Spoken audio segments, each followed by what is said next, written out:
Bonjour, nous sommes à Otigny, au Bois des Rêves, et aujourd'hui je vous propose de rencontrer une femme extraordinaire. Elle est née en Belgique, elle a fait ses études en Belgique. Ses parents sont d'origine rwandaise et en 1995, c'est-à-dire un an après le génocide, elle décide de retourner au Rwanda. Elle s'y installe définitivement en 2005 où elle crée l'Ishio Art Center, un centre qui permet de reconstruire les imaginaires au travers des arts vivants. Je suis très heureux de me balader aujourd'hui avec Carole Carremera.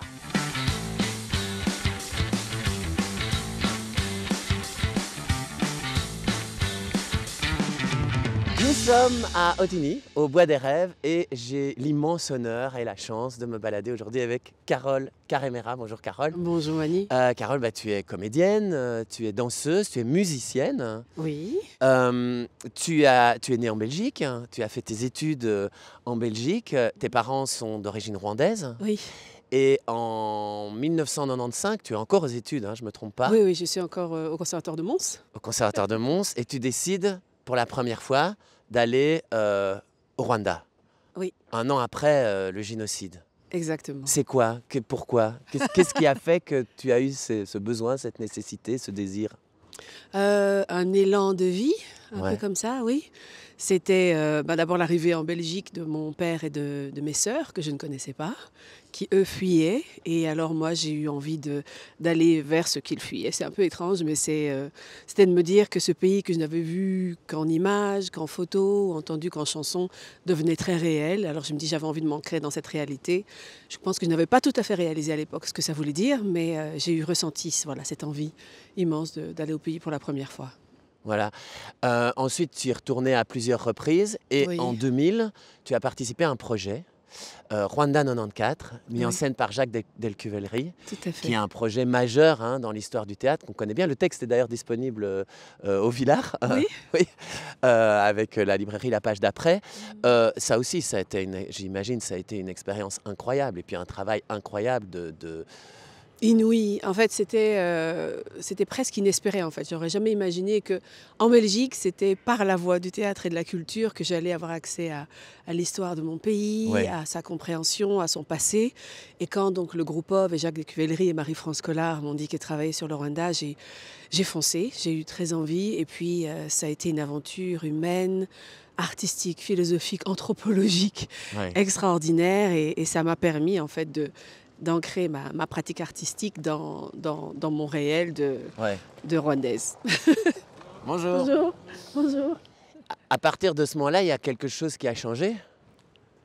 Tout. Parce qu'en 2004... Parce qu'après, oui, tu Oui. t'es installé là-bas. Tu t'es installé, j'allais dire définitivement, Oui, au Rwanda. oui. Oui, j'ai quitté la Belgique, que je ne connaissais... C'est le seul pays que je connaissais dans lequel j'avais grandi, mes Ouais. attaches, mes amis. Et puis, on a joué Rwanda 94 Là-bas. à Kigali. Ouais. On l'a joué sur les collines. Et c'était comme si tout d'un coup, ce que j'imaginais être le théâtre devenait une réalité, c'est-à-dire une porte ouverte sur une meilleure compréhension du monde, etc. Donc après l'avoir joué au Rwanda, je me suis dit en fait, le théâtre a une place dans ce pays. Si le théâtre a une place dans ce pays, alors moi aussi, je peux trouver ma place dans mon propre pays. Donc je suis rentrée. À contre-courant, je suis rentrée. Quand tout le monde fuit, moi je rentre. Oui, c'est ça. Et donc en 2005, c'est en 2005 hein, Oui, que tu t'es installé, je vais dire, vraiment, complètement là-bas oui, au Rwanda et que tu as créé l'Ishio Art Center oui. avec, vous êtes 8 femmes On est 8 à femmes. avoir créé cette compagnie. Est-ce qu'on peut dire que c'est une compagnie? Oui, c'est une organisation. En fait, c'est pas une compagnie au sens artistique, parce que Non, bon, parce qu'il y a des femmes d'horizons très différents. très fort. On a C'est pas du tout des journalistes, metteuses en scène. Voilà, non, c'est ça. Juge, journaliste, oui, c'est Journaliste, experte en finance, avocate, etc. Et donc, mais toutes passionnées par l'art, en se disant comment est-ce qu'on peut aider cette société à se reconstruire en partant de l'art et de la culture, à partir des différentes disciplines qu'on a. Et c'est comme ça que Ishio, donc c'est le troupeau de vaches, est né. ça. Alors on va continuer à parler de l'Ishio Art Center. C'est un bon D'accord. teasing pour la suite. Un petit peu plus loin ici au Bois Dans des la Rêves. forêt, Ça va oui, chouette.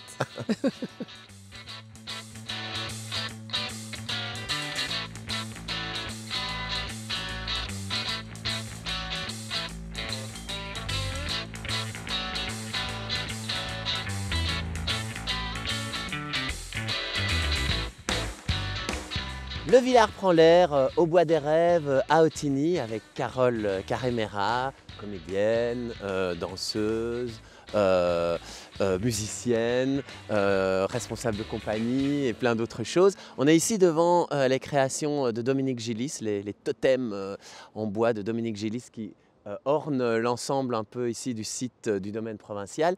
Et avec Carole, on parle un peu de tout le travail que tu accomplis aujourd'hui au Rwanda, à Kigali, et plus particulièrement de cette compagnie que tu as créée, donc je ne me trompe pas, en 2005. Hein, c'est ce que En tu nous 2007. En 2007, En 2007, voilà. oui. Ishio Art Center, C'est ça.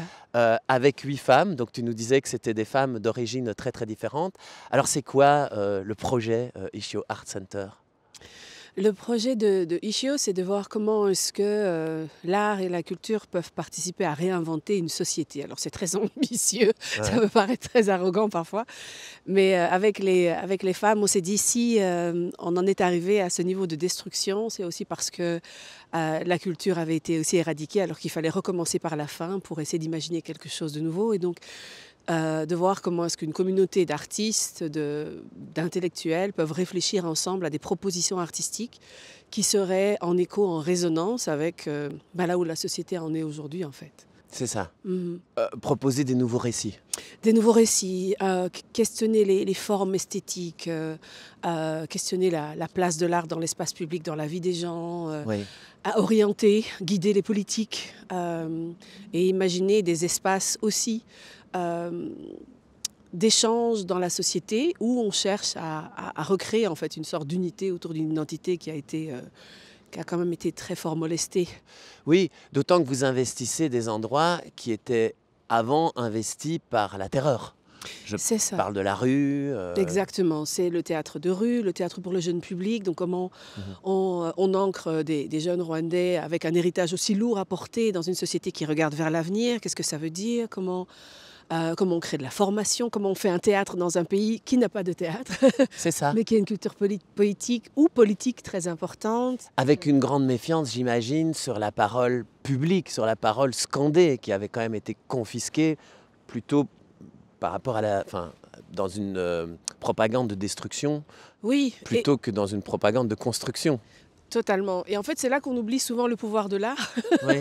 parce qu'il y a beaucoup Mais d'artistes. qu'on peut s'en méfier aussi, du Oh, coup. oui. Et moi, je n'avais pas du tout appréhendé cette dimension-là en me disant non, les artistes, forcément, tout ce qu'on propose et pour la société est positif. Non, là, au Rwanda, on arrivait, en tout cas, moi, j'arrivais dans un cadre où les gens nous regardaient en disant on connaît le pouvoir de l'art. On connaît oui. le pouvoir des artistes, on Ouais. sait. Et des intellectuels. Et des intellectuels, on connaît votre capacité à nous mener vers le pire comme Exactement. vers le meilleur. Et ça, Ouais. c'est vrai que c'est pas quelque chose que j'avais appris ici, en Belgique. On était assez... Assez pépère. Mais oui. Ici, voilà, les artistes sont des penseurs, des révolutionnaires, Oui. qui prennent soin des âmes, qui Forcément éveillent. progressistes. Forcément, oui, positif. Et pas la partie plus obscure de ce que l'art Oui. peut faire. Oui. Vous ne faites pas du théâtre dans des théâtres?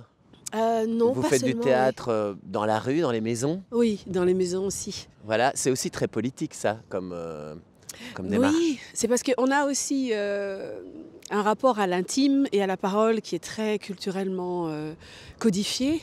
Donc c'était important de se dire qu'il y a des choses qu'on peut parler, dont on peut parler sur la place publique, et puis il y a des choses qui, comme on dit chez nous au Rwanda, quand quelqu'un pose une parole dans un espace, si vous êtes présent, vous êtes aussi responsable de cette parole. C'est ça. Alors pouvoir dire des choses dans les maisons des gens, là où les gens se sentent prêts à prendre en charge cette responsabilité, c'était aussi de leur dire, en fait, vous faites partie, on vous fait confiance, c'est un contrat de confiance aussi avec la société. Et donc dans les maisons, c'est aussi dire personne n'est exclu de la proposition artistique et tout le monde peut y prendre part et prendre sa responsabilité dans cette parole et dans cet acte-là. Donc oui, non, c'est très chouette de jouer chez les gens. On continue ces discussions passionnantes ici, un peu plus loin, sur le site du Bois des Rêves. Ça va? Oh là là. C'est joli, hein? Mais c'est le bois des rêves ou le bois des rêves? C'est le Bois des Rêves. Des rêves. Ouais.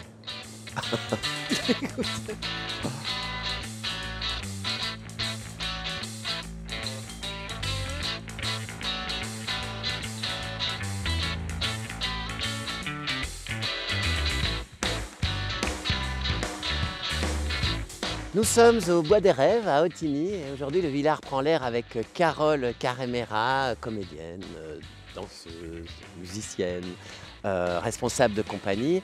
Nous parlons donc de ton projet, enfin le projet que tu développes déjà depuis 20 ans Ça ne me au rajeunit pas. Rwanda. On a parlé de ta compagnie, Ishio Art Center. Et d'ailleurs, là, j'en profite pour dire que pour le moment, tu es en Belgique à l'occasion de la création de l'empreinte Oui. que vous portez avec ta compagnie et la compagnie de Jean-Michel Daupe, Point Zéro, et qui sera créée d'ailleurs au Villard en mars prochain. Oui. Mais j'aurais voulu parler avec toi parce que tu t'impliques aussi, enfin le théâtre, les arts vivants, ce que tu développes là-bas, tu ne le fais pas uniquement dans ton coin, tu as d'autres ambitions, en tout cas on dirait, c'est-à-dire aussi de participer aux projets politiques, politiques artistiques, culturels du Rwanda. Et tu as participé avec le ministère de la Culture et une série d'experts marocains, zimbabwéens, Oui. africains du Sud, aux États généraux de la culture au Rwanda, avec une vision jusqu'en 2050. Tu peux nous parler un peu de ça ?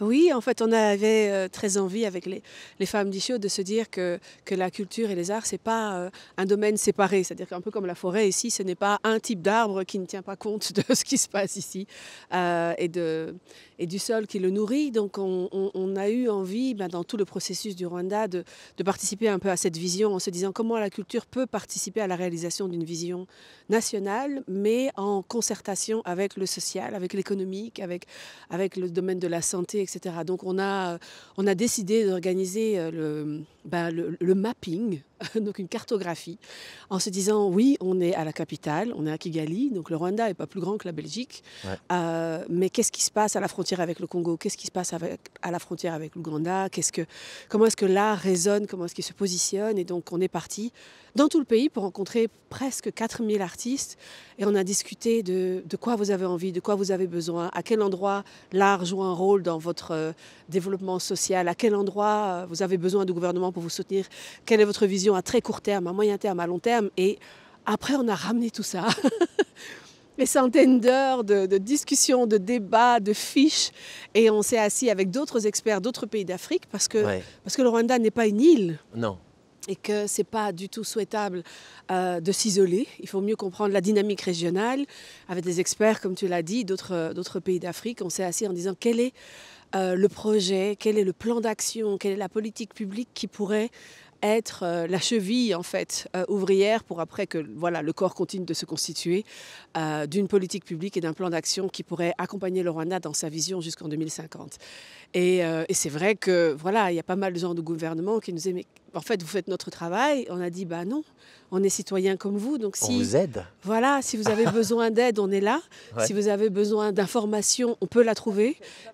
Si vous avez besoin de quelqu'un qui facilite le dialogue, on est là. Et parce que la société ne se reconstruit pas avec les politiques d'un côté et les citoyens de l'autre, et les artistes d'un côté. Et non, tout se fait ensemble. Donc on apprend les uns des autres. Les politiques aujourd'hui sont des nouvelles personnes. Je veux dire, la moitié des gens du gouvernement sont plus jeunes que moi. Et tout le monde a ce désir de voir advenir un Rwanda qui tienne, qui soit un peu stable, en tout cas avec des fondations un peu fortes, pour que les générations d'après ne se posent plus la question ni de la place de l'art, ni de la culture, ni de l'impact politique ou social que l'art peut avoir. Ça devrait être une évidence et on travaille ensemble à quelque chose qui ait du sens. La culture comme arme de reconstruction. Terrible. De reconstruction massive. Bon, on continue cette passionnante discussion ici encore au Bois des Rêves. Oui.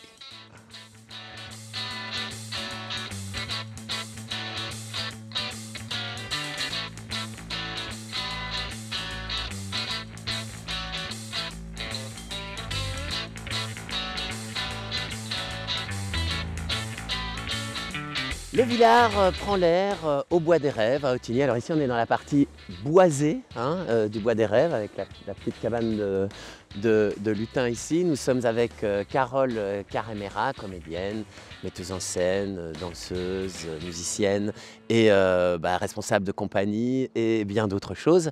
Et on parle un peu de tous tes projets au Rwanda, mais aussi du projet que vous allez faire avec Jean-Michel Daupe ici au Villard le spectacle L'Empreinte, hein, qui rassemble d'ailleurs des comédiennes et comédiens rwandais et des comédiennes et des comédiens belges. Belge, oui.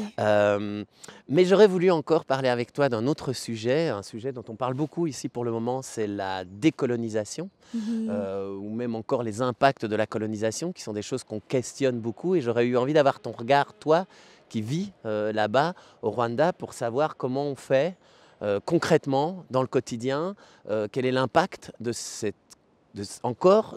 colonies, comment on travaille à la décolonisation et comment peut-être aussi on travaille à la réappropriation des récits.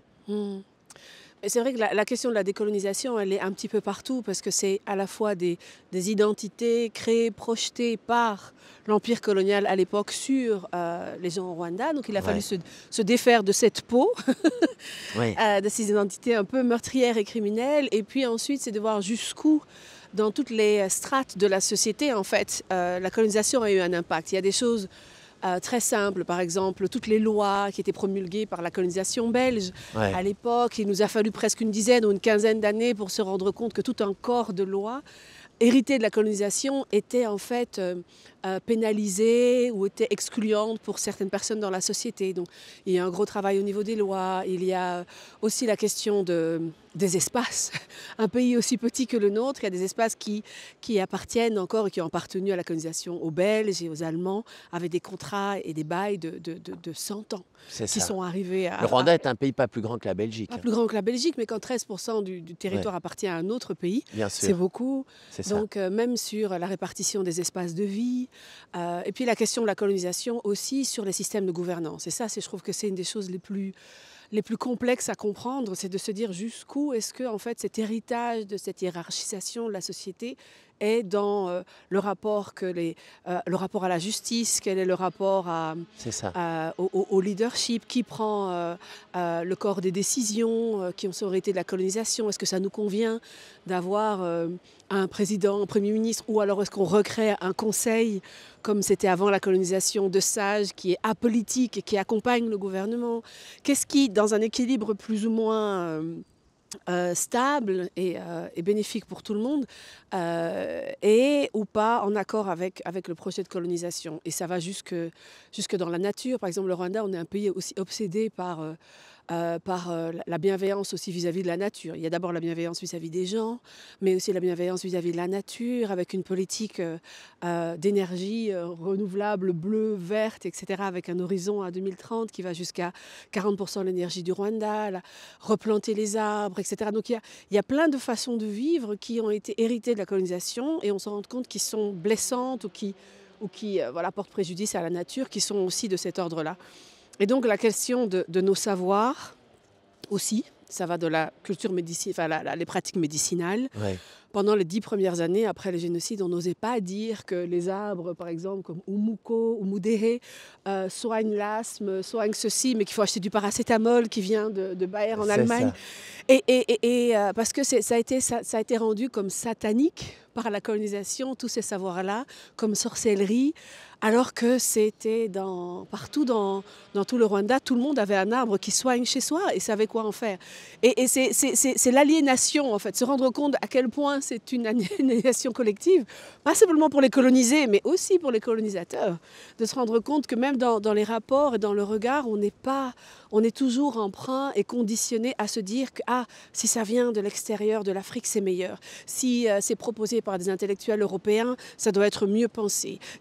Et au lieu de se dire que si c'est proposé, par exemple, comme par un philosophe sénégalais ou camerounais comme Achille Bembe ou Felwine Sarr, qui enseigne à Columbia, s'ils sont noirs, ils sont moins performants que leurs collègues blancs d'une même université. Et ça va très très loin de se dire que éventuellement des modèles artistiques, culturels, de leadership, de gouvernance, de santé, de prise du soin, qui pourraient être inspirés de nos cultures, sont dévalués sur la scène internationale parce qu'ils proviennent de cette région du monde. Et que ce regard-là, il faut continuer à le nettoyer, à s'en défaire. Et se réapproprier. Et se réapproprier nos savoirs, nos cultures, nos mythes, d'un point de vue plus fertile que mortifère. Et c'est chouette parce que du coup, on travaille en synergie avec plein de plateformes. Il y a les ateliers de la pensée à Dakar qui ont été créés où tous les 2 ans, il y a 200, 300 intellectuels, artistes du continent qui pensent les questions du monde à partir des savoirs de l'Afrique et on s'enrichit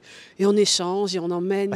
Voilà, c'est chouette quoi. Bah écoute, Oui. en tout cas c'est passionnant, franchement j'aurais aimé continuer encore pendant des heures cette conversation, mais je vais proposer à tous ceux qui nous regardent de continuer cette conversation avec toi, Oui, peut-être au bar du Villard, avec plaisir. du 11 au Oui. 21 mars, Oui, puisque tu seras sur la scène du Théâtre Jean Villard pour les représentations de l'empreinte, de la création l'empreinte. que tu portes avec ta compagnie et avec celle de Jean-Michel Daupe, Point Point Zéro, zéro. avec une équipe qui est composée Magnifique. à moitié d'artistes rwandais et à moitié d'artistes belges. Merci beaucoup Carole pour cette balade et à tout Merci. vite. À très bientôt.